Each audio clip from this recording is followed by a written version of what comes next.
আজি অনুসৰণি 1.1 আৰম্ভ কৰিম 1.1 এক নম্বৰ প্ৰশ্নটো কি দি আছে এক নম্বৰ প্ৰশ্নটো দি আছে কি শূন্যটো পৰিমেয় সংখ্যা হয়নে ইয়াক p / q ৰ হিত ইয়াত p q অখণ্ড সংখ্যা আৰু q not equal 0 প্ৰকাশ কৰিব পাৰিনে শূন্যটো প্ৰথমতে পৰিমেয় সংখ্যা হয় না নহয় আমি চাম শূন্যটো পৰিমেয় সংখ্যা হয় কাৰণ যেতিয়া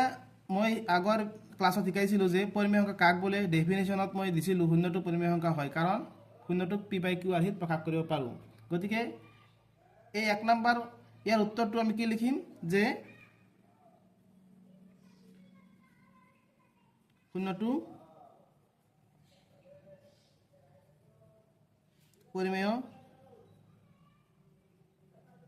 সংখ্যা হয়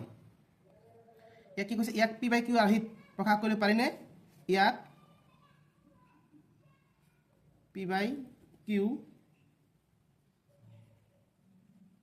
ৰ হিত প্ৰকাশ কৰিব পাৰি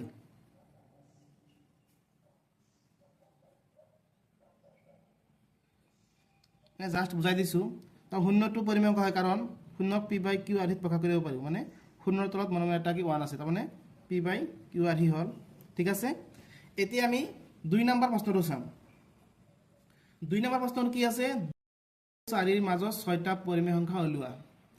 আমি যদি সংখ্যা ৰেখাৰ কথা কল্পনা কৰো যে ইয়াতে 0 1 2 3 4 5 এনেকুৱা সংখ্যা ৰেখা যদি কল্পনা কৰো যদি আমাৰ প্ৰশ্নটো দিয়া থাকিলেতেন 1 আৰু 5 ৰ মাজত কেইটা পৰিমেয় সংখ্যা আছে আমি ডাইৰেক্ট হ'ব ক'ব পাৰিলোহেঁতেন 2 3 4 এই তিনিটা আছে কিন্তু আমাৰ এনেকুৱা এটা নাম্বাৰ দি আছে 3 আৰু 4 3 আৰু 4 3 আৰু 4 ৰ মাজত কি কৈছে 6টা পৰিমেয় সংখ্যা ওলাব দিছে 6টা এটা 3 4 ৰ মাজত অসংখ্য সংখ্যা আছে অসংখ্য কি আছে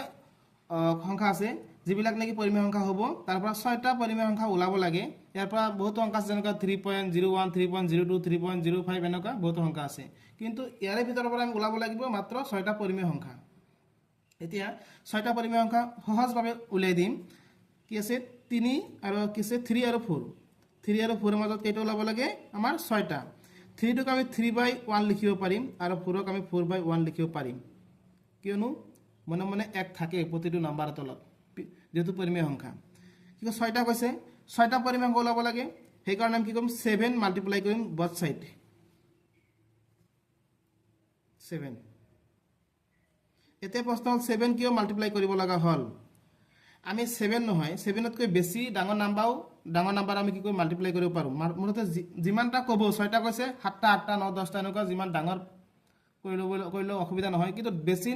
ডাঙৰ নাম্বাৰ পূৰণ কৰিলে কি হয় প্ৰশ্নৰ সমাধান দিওঁতে অলপ কঠিন হৈ পৰে গতিকে যিমান সৰু নাম্বাৰ পূৰণ কৰিব পৰা যায় সিমানে অংকটো কি হ'ব সহজ হ'ব গতিকে সেই কাৰণে আমি 6টা কৈছে কাৰণে 7 ইনটু কৰিছো যেতিয়া 3 ইনটু 7 কিমান হ'ব 21 1 ইনটু 7 7 4 ইনটু 7 28 1 ইনটু 7 7 এতিয়া ইয়াৰ পৰা চোৱা 21 আৰু 28 ৰ মাজত কেইটা সংখ্যা আছে 21 ৰ পিছত কি আছে 22 23 24 25 26 27 একেটা নাম্বাৰ আছে তাৰ তলত কি আছে হৰবিলাক কি আছে সেম আছে 7 আছে গতিকে আমি 3 আৰু 4 ৰ মাজত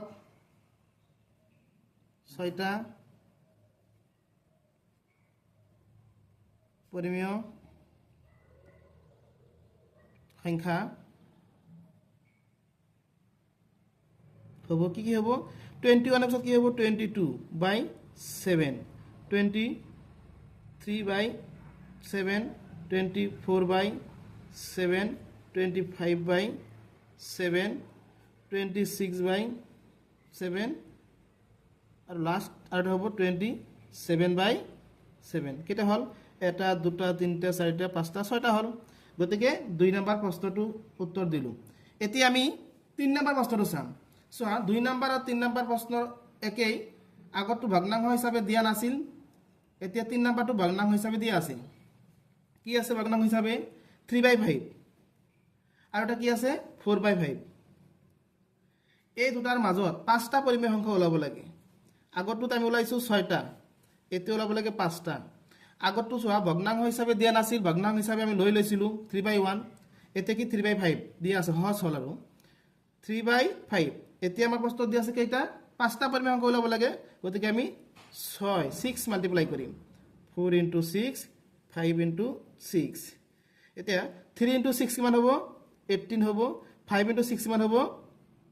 30 হ'ব 4 * 6 24 5 * 6 30 তাৰমানে হৰবিলাক কিন্তু একে হ'ব লাগিব ঠিক আছে এতিয়া 18 আৰু ইয়াতে আছে 24 ইয়াৰ মাজত কি কি নাম্বাৰ আছে 19 20 21 22 23 এটা দুটা তিনটা চাৰিটা পাঁচটা হ'ব এই পাঁচটা আমি ভগ্নাংশ হিচাপে লিখিব লাগিব এতেকে 3/5 আৰু 4/5 ৰ মাজত পাঁচটা পৰিমেয় সংখ্যা হল কি হ'ব আমাৰ 19/30 20/30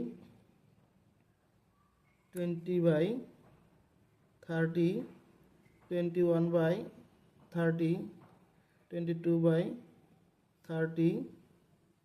23/30 গতিকে এটা দুটা তিনটা চাৰিটা পাঁচটা হ'ল এতিয়া আমি 4 নম্বৰ প্ৰশ্নটো চাম তলৰ উক্তিসমূহ সঁচা নে মিছা লিখা উত্তৰসমূহৰ সমৰ্থনত যুক্তি উল্লেখ কৰিবা তলত তিনটা কোৱেশ্চন দি আছে এই প্ৰশ্নবিলাকৰ কি কৈছে উক্তিসমূহ সঁচা নে মিছা চাব লাগিব যদি সঁচা হয় বা মিছা হয় তাৰ যুক্তি দিব লাগিব খালি সঁচা মিছা ক'লে নহ'ব প্ৰথম প্ৰশ্নটো দি আছে 1 নম্বৰ কি যে প্ৰতিটো স্বাভাৱিক সংখ্যাই পূৰ্ণ সংখ্যা প্ৰতিটো স্বাভাৱিক সংখ্যা প্ৰথমতে আমি চাব লাগিব স্বাভাৱিক সংখ্যা কোনবিলাক এই বিষয়ে আগৰ ক্লাছত কোৱা হৈছে স্বাভাৱিক সংখ্যাবোৰ হৈছে 1 2 3 4 এইবিলাক হৈছে স্বাভাৱিক সংখ্যা এই স্বাভাৱিক সংখ্যাবিলাক কি পূৰ্ণ সংখ্যা হয় নেকি পূৰ্ণ সংখ্যা হোল নাম্বাৰ 0 1 2 3 4 এইবিলাক হোল নাম্বাৰ মানে পূৰ্ণ সংখ্যা কৈছে কি প্ৰশ্ন যে প্ৰতিটো স্বাভাৱিক সংখ্যা এই সংখ্যাবিলাক পূৰ্ণ সংখ্যা হয় নেকি নিশ্চয় 1 2 3 4 এইবিলাক কি আছে আমাৰ পূৰ্ণ সংখ্যাত আছে নিশ্চয় কি হ'ব প্ৰতিটো স্বাভাৱিক সংখ্যাই পূৰ্ণ সংখ্যা হয় এটো হ'ব সঁচা এতিয়া দিব লাগিব কাৰণ কি হ'ব কাৰণ হ'ব স্বাভাৱিক সংখ্যাবোৰ পূৰ্ণ সংখ্যাত আছে কাৰণ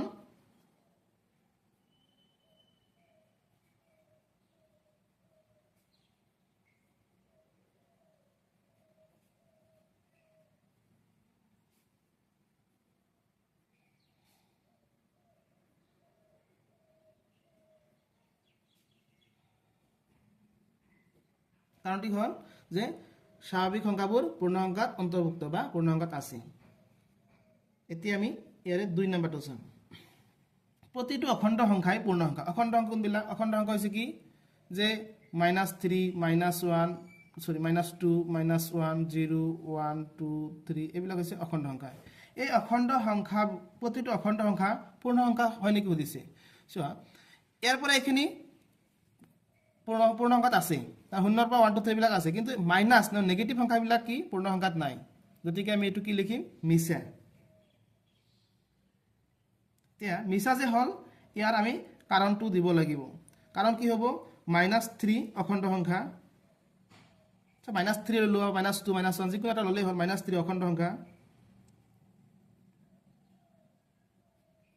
পূৰ্ণ সংখ্যাত নাই অখণ্ড সংখ্যা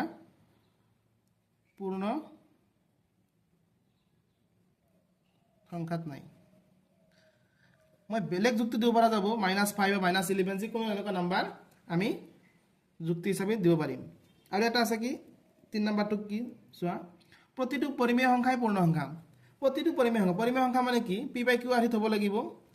প্ৰতিটো পৰিমেয় সংখ্যা পূৰ্ণ সংখ্যা হয় নেকি সুধিছে বা কৈছে যে সাপোজ 2/3 এটা হৈছে পৰিমেয় সংখ্যা এটো পূৰ্ণ সংখ্যা হয় নেকি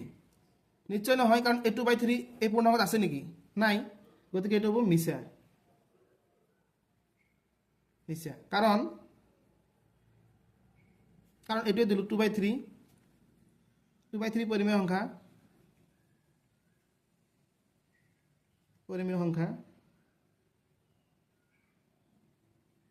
কিন্তু পূৰ্ণ সংখ্যা নহয় পূৰ্ণ সংখ্যা নহয় হল